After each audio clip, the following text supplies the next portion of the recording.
ગુજરાતમાં છેલ્લા ઘણા સમયથી આપણે જોઈએ છીએ કે દૂધનો કહી શકાય કે સફેદ દૂધની જે કાળાબજારી એ બેફામ અને બેલગામ ચાલી રહી છે. આના ઉપર અંકુશ લગાડવા માટે એ તંત્ર એ સંપૂર્ણ રીતે નિષ્ફળ નીવડ્યું છે અને છેલ્લા ઘણા સમયથી આ જે કાળાબજારી ચાલી રહી છે, જે નકલી દૂધનો વેપાર ચાલી રહ્યો છે, સિન્થેટિક દૂધનો જે વેપાર ચાલી રહ્યો છે, તેની તપાસ અમે કરી રહ્યા હતા. છેલ્લા 3 મહિનાથી અમે આ ઓપરેશનની પાછળ હતા. જોવા જઈએ તો જુનાગઢ પાસે આવેલું જે હનુમાન ખીજડીયા કરીને જે ગામ, એ હનુમાન ખીજડીયા ગામથી લઈ અને અરવલ્લીના બાયડ અને બાલાસિનોર સુધી આ દૂધનું ટેન્કર એ પહોંચાડવામાં આવતું હતું. આજે જે એમની ચર્ચા કરી રહ્યા છીએ એ ફક્ત એક દૂધના ટેન્કરની ચર્ચા કરી રહ્યા છીએ. એટલે એવું ન માનતા કે છીંડે ચેડ્યો એ ચોર. આ તો એક અમારી સામે એવું છે જેના આધાર પુરાવા સાથે અમે તમારી સમક્ષ મૂકી શકીએ છીએ. પરંતુ ગુજરાતમાં આવા સેંકડો એ દૂધના ટેન્કરો જે છે એ અત્યારે ક્યાંક ને ક્યાંક મોતનો કારોબાર અને માફિયાઓ અને તંત્રોની મિલીભગતથી ચાલી રહ્યો છે. દૂધને આપણે પુરાણોમાં ખૂબ પવિત્ર ગણવામાં આવ્યું છે. આપણે મહાદેવની શિવલિંગ ઉપર પણ ચડાવીએ છીએ. નાના બાળકને પણ આપણે ગાયનું દૂધ હોય, ભેંસનું દૂધ હોય કે બકરીનું દૂધ હોય એ પીવડાવતા હોઈએ છીએ. પરંતુ અત્યારે જે દૂધના નામે જે ઝેર પીવડાવવામાં આવી રહ્યું છે એ ઝેર ખૂબ ગંભીર છે. કારણ કે જ્યારે હનુમાન ખીજડીયાથી લઈ અને અમે આ દૂધની જ્યારે રેકી કરતા હતા ત્યારે હનુમાન ખીજડીયાથી લઈ આટકોટ, જસદણ, વિછિયા, ખેડા, કટલાલ, કપડવંજ થઈ અને આ દૂધ બાયડની જે માધવ શીત કેન્દ્ર અંતર્ગત જે આવતી અલગ અલગ જે સહકારી ડેરીઓ હતી એ 4 સહકારી ડેરીઓમાં આ દૂધ એ ખાલી કરવામાં આવતું હતું. અમે આ દૂધની જ્યારે રેકી કરી રહ્યા હતા એ રેકી બાદ જ્યારે હનુમાન ખીજડીયાથી આ દૂધ ભરાય અને સવારે 11 વાગે નીકળું ત્યારે વડિયા પાસે અમારી ઉપર સૌપ્રથમ પહેલો હુમલો કરવામાં આવ્યો અને એ જીવલેણ હુમલો જ્યારે અમારી ઉપર કરવામાં આવ્યો ત્યારબાદ બીજી જગ્યા એટલે કે અમરનગરનું ગામ, ત્યાં પણ એક બાઇક એટલે કે સ્પ્લેન્ડર જેવું બાઇક અમારા ગાડીની આગળ નાખી દેવામાં આવ્યું અને અમારી ઉપર મોટા પથ્થર એટલે કે બેલા વડે હુમલો કરવામાં આવ્યો. ત્યારબાદ એનાથી 5 કિલોમીટર આગળ જતા એક લોઢાના રોડ દ્વારા અમારી ઉપર હુમલો કરવામાં આવ્યો અને જેતપુર પાસે જે ખીરસના ગામ છે ત્યાં અમારી ગાડી રોકી, અમારી ગાડીના કાચ તોડી અમને બહાર કાઢી.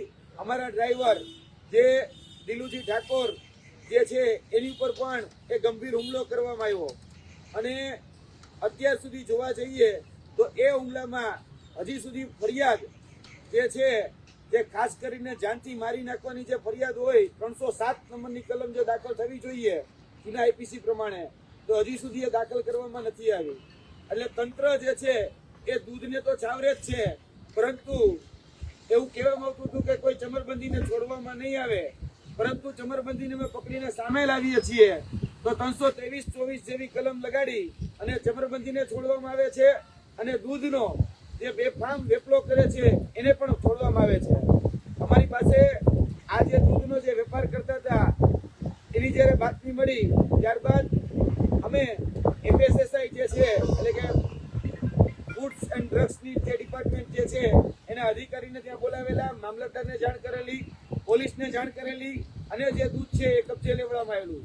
અને દૂધ જ્યારે કબજે લેવડાવી અને દૂધની અંદર કઈ કઈ પ્રકારનું શું મિશ્રણ, ક્યાં તત્વો મિશ્રણ કરવામાં આવ્યા છે એ બાબત FSSI દ્વારા તપાસવામાં આવી. તો આ સરકારી રિપોર્ટ છે, તમે જોઈ શકો છો કે આની અંદર એ સોયા, કોકોનટ અને પામ તેલ, પામ અને બીફ તેલો એટલે કે ગાયનું માંસ, ત્યારબાદ લાડ LARD એટલે કે પીગની ચરબી અને એનું તેલ, આ વસ્તુઓ એ ઉમેરવામાં આવી છે. આપણે દૂધને બહુ પવિત્ર માનીએ છીએ, ભગવાનને ચડે છે, બાળકોને આપીએ છીએ. તમે વિચારો આ માંસાહાર જે તત્વો છે એ તત્વોમાંથી તેલનો ઉપયોગ એ દૂધને ઘટ બનાવવા માટે કરવામાં આવતો હતો. હવે જોવા જઈએ તો ફક્ત આ એક મોડસ ઓપરેન્ડી નથી, અમારી સામે ઘણી બધી મોડસ ઓપરેન્ડીઓ છે એ સામે આવેલી છે.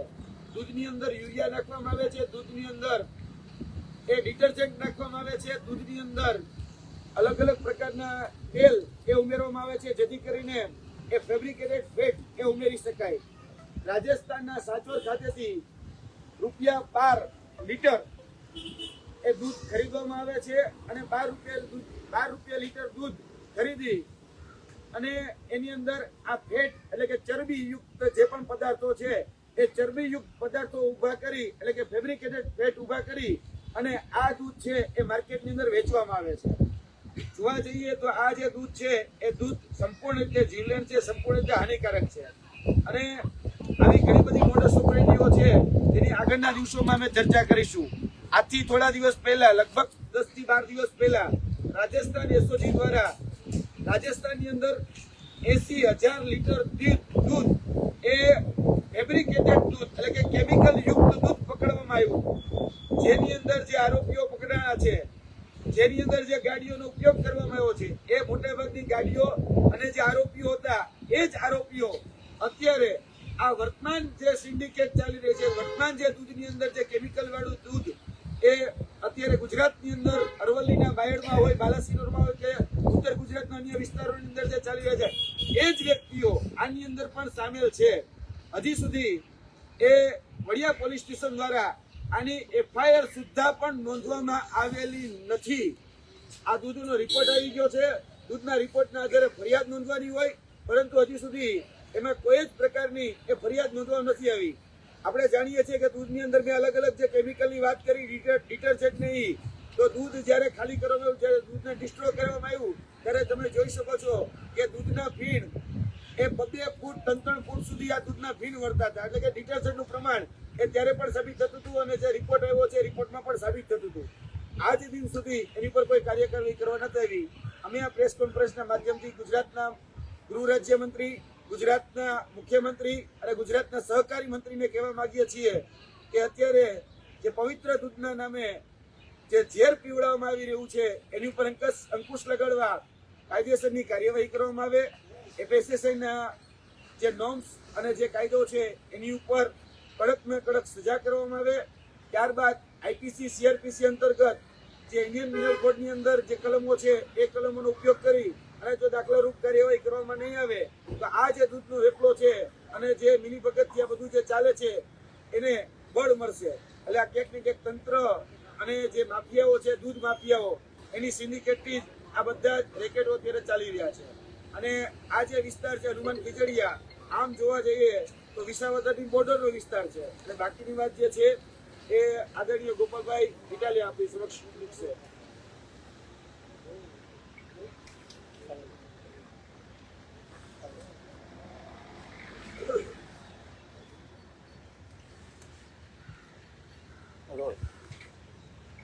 અમારા મહેસાણ તાલુકાના ખજૂરી હળમતિયા ગામથી માત્ર 2 કિલોમીટર, અંદાજે 2 કિલોમીટરના અંતર પર આવેલ હનુમાન ખીજડીયા ગામમાં ઝેરી કેમિકલ વાળું દૂધ બનાવવાની બહુ બધી ફેક્ટરી આજથી જાડેજાએ પકડી પાડી છે.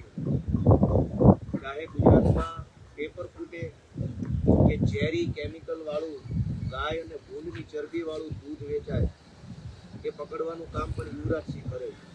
તો પહેલું તો મારું એવું માનવું છે કે જો ગુજરાતના જનતાની હિતનું બધું જ કામ યુવરાજસિંહ જાડેજા કરવાના હોય તો ગુજરાતના મંત્રીમંડળમાંથી એકાદા મંત્રીને રાજીનામું અપાવી યુવરાજસિંહને માનદ મંત્રી પદ તરીકે સ્થાન આપવું જોઈએ, જેથી કરી વધુ સારી રીતે એ કામ કરી શકે.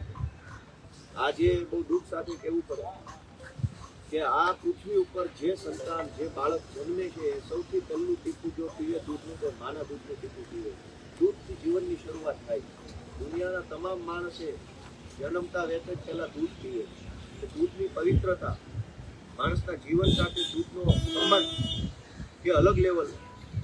એ દૂધમાં કોઈ ગાયની ચરબી મિલાવે, ઊંટની ચરબી મિલાવે, યુરિયા ખાતર મિલાવે અને એવું દૂધ ગુજરાતમાં બને, એવું દૂધ અમરેલીમાં બને, વિસાવદર આસપાસના પંથકમાં બને, એવું દૂધ ઉત્તર ગુજરાતમાં બને, એ દૂધ ગુજરાતની સહકારી ડેરીઓમાં જાય, ડેરીઓના માધ્યમથી બ્રાન્ડેડ કંપનીઓના પેકિંગ થાય અને મારા તમારા ઘરમાં એવું ગાયની ડુક્કરની ચરબીવાળું યુરિયા ખાતરથી બનેલું દૂધ આવે એ દૂધ આપણા નાના બાળકો પીવે, સગર્ભા બહેનો પીવે, કોઈ બીમાર વડીલો પીવે, કોઈ અશક્ત વડીલો પીવે, અને એ માણસના પેટમાં ગાયની ભૂંડની ચરબી વાળું યુરિયા ખાતર વાળું દૂધ જાય, એ કેવડો મોટો ગુનો છે.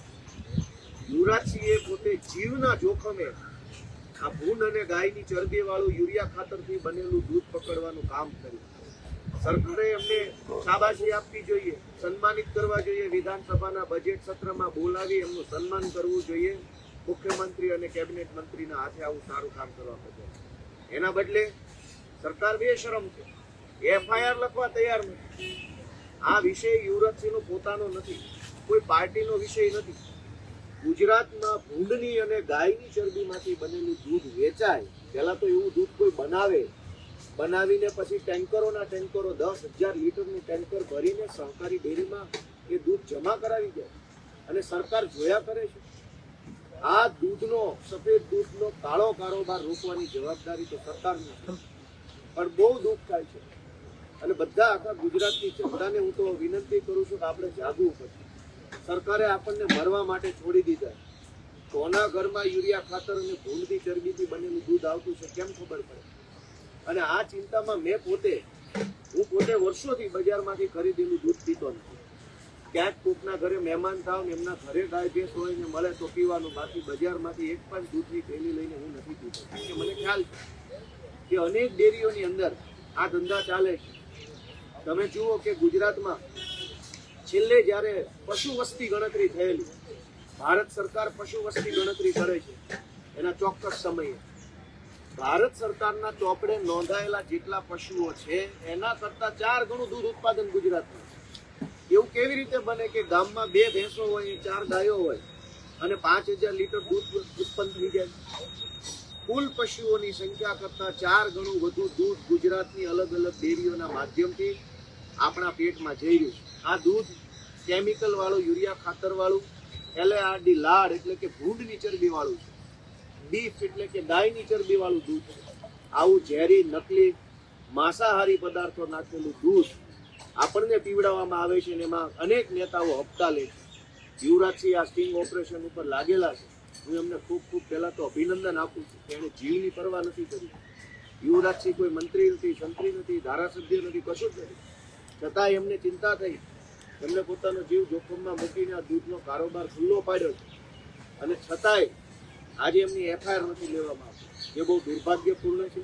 આ દૂધ બાબતે અમે પણ સરકારમાં રજૂઆત કરવાની કોશિશ કરશું અને યુવરાજસિંહને જ્યાં ક્યાંય પણ જરૂર હોય, મારી અથવા આપણી પાર્ટીની, એમાં પૂરા તન મન ધનથી યુવરાજસિંહને ટેકો આપીએ છીએ. અને કોઈ પણ સંજોગોમાં ભૂંડ અને ગાયની ચરબીથી બનતું યુરિયા ખાતર મિશ્રિત દૂધ ગુજરાતમાં બંધ થાય એના માટે અમે લડશું. સત્ર ચાલી રહ્યું છે, સત્રમાં મુદ્દો ઉઠાવો. બિલકુલ આ મુદ્દો ઉઠાવવાની હું કાલથી જ અમે પાર્ટીમાં શરૂઆત કરી દઈશું, ચર્ચા કરી અને રજૂઆત કરશું કે આ ઝેરી દૂધનો કારોબાર રોકવામાં આવે. એ નહીં, પાર્ટી નહીં, વિધાનસભામાં તમારી જોડે વિશેષ સત્તા છે, તાકીદે તમે ધ્યાન સરકારનું મૂકી શકો છો. બિલકુલ ઓફિશિયલી કોઈ કાર્યવાહી તમારા તરફથી કરવામાં આવશે? કાલથી જ કરશું.